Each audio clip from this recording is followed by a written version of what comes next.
Hi, Karen here. I've done a lot of travel videos showing all the fun things of how to pack and what to think about when you're traveling, but I haven't really shown a bit of the darker side. So today is about how to avoid being pickpocketed. I gotta catch a plane. To it! Paris. Right now? Yeah.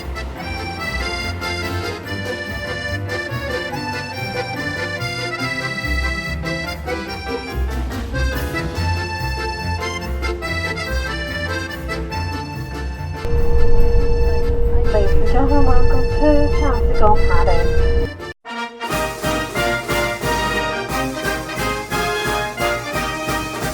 80 cents for the loo. You have to admit, this is a nice loo. And this is about as much of Paris that I'm going to see on this trip.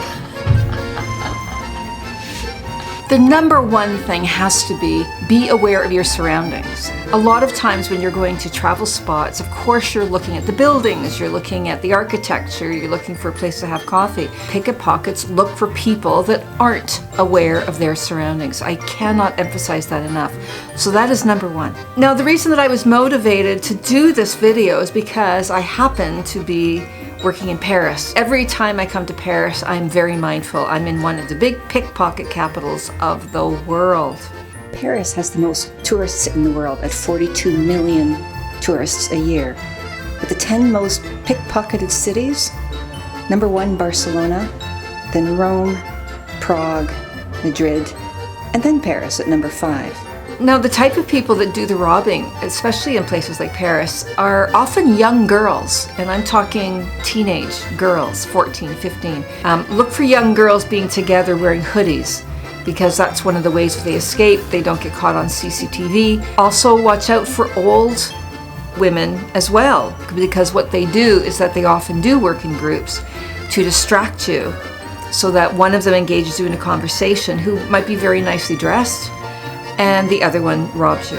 The type of people that are pickpockets are just as wide varied as anybody. One of the biggest places that you get pickpocketed, especially in Paris and London and such, is public transportation. It's very crowded, so you can imagine right away people have luggage with them, they're traveling, so of course they're going to have their wallets on them, they're going to have credit cards, money. I sort of act like I have a 2-year-old with me. Kevin! I keep my hands on my luggage at all time. I keep my hands on the straps. I sit with my knapsack on my lap, and then I put my suitcase behind my legs. It's uncomfortable, but I'm hoping that it stops anybody from trying to take it from me. You will never be able to stop someone if they're that determined, but the point is that most pickpockets are not going to be grabbing whole pieces of luggage. They just want a quick grab and then off the train they go. Ticket booths are also a very common place as well. In the places where you buy your ticket before you go on the train, of course there's people standing there, they're very concerned, what are they doing on the screen? Try to stand at the ticket machine, put your luggage between you and the machine at your feet, and maybe put your bag or your knapsack on top of your luggage so that you are having both of them in front of you whilst you're doing the transaction. Well, most of these ticket booths have somebody that works there fairly close by to give you a hand to help. Because you're a tourist, and it's so obvious that people are tourists sometimes, the people who want to pickpocket you will offer friendly help. Don't feel you're insulting somebody by saying, no thank you, I'll just wait for the woman. It's more important that you keep your things safe. Saying that, when I bought my train tickets tonight, I actually helped the people that were beside me. I think I have an honest face, and I had luggage with me, so maybe I didn't look like your typical pickpocket. But it does take all types.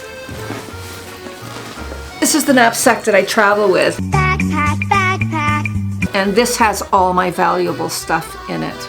It's very rare that I put something valuable actually in my suitcase. I was robbed on a train. I was actually in the UK.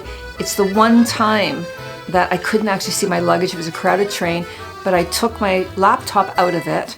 I was very uncomfortable because I was keeping my knapsack, I had my laptop, I was guarding all of that.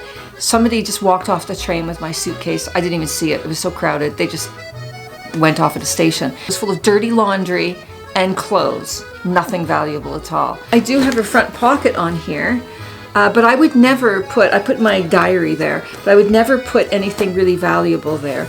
Even though I have a flap that goes over, that's still accessible. Here's another pocket here. That is the last place that you would put anything valuable. And I put the valuable stuff in the larger sort of part. I put my wallet right at the bottom, so it's not at the sides with the zipper. One of the big things is just don't look like a tourist. I've spent a lifetime avoiding looking like a tourist. In fact, I think it's an insult to look like a tourist. I want to look like a native. I want to blend in. And I know I'm successful at it because I am asked for directions constantly. So what do I do that makes me look as if I'm a native and not a tourist? Well, I don't wear running shoes. Running shoes are the dead giveaways for tourists. Just have comfortable shoes.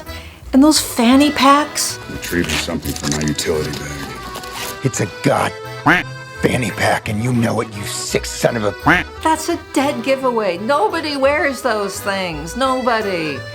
Nobody should have worn them even when they were fashionable. The third thing, of course, is walking around with a map in your hand.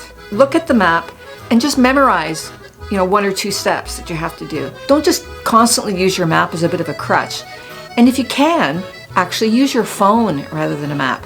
Everybody is on their phone. Locals are on their phone. If you are going to carry around a purse or a knapsack, make sure it's one with zippers.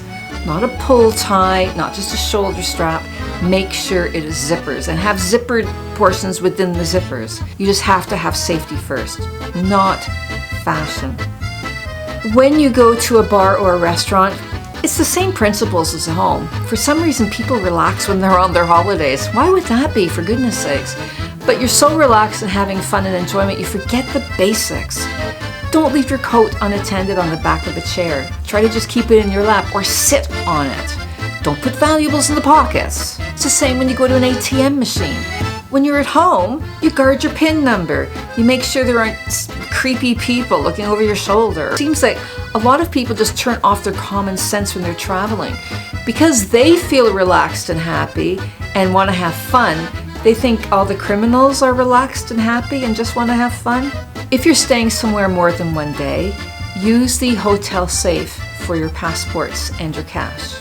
Remember that when you go to really standard touristy spots like the Eiffel Tower, the Louvre, that is where the pickpockets go like crazy. Of course they're going to earmark tourists. Of course they are. I always tell people, go really, really early to these places. If you really, really want to go to the Louvre, you get there at the crack of dawn.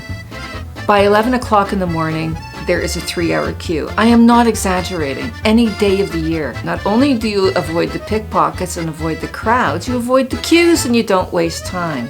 Also be aware of things like people asking you to participate in a survey, or people want to have you sign a petition. Just say no thank you and move away. The Griswolds have just won a fabulous European vacation! I want to emphasize, don't be paranoid. Crime happens in the very city that you live in. It's just that you guard yourself against it. Trust your instincts that you would do exactly the same thing at your home. I want you to have a really great time wherever you are, if you are in Paris or anywhere else, because that's what makes life an adventure, doesn't it? This is what a free toilet looks like. Can't help but feel it's missing something. Hello and good evening everyone, and welcome to Luton Airport where the time has just gone past 25 past 10. Bye!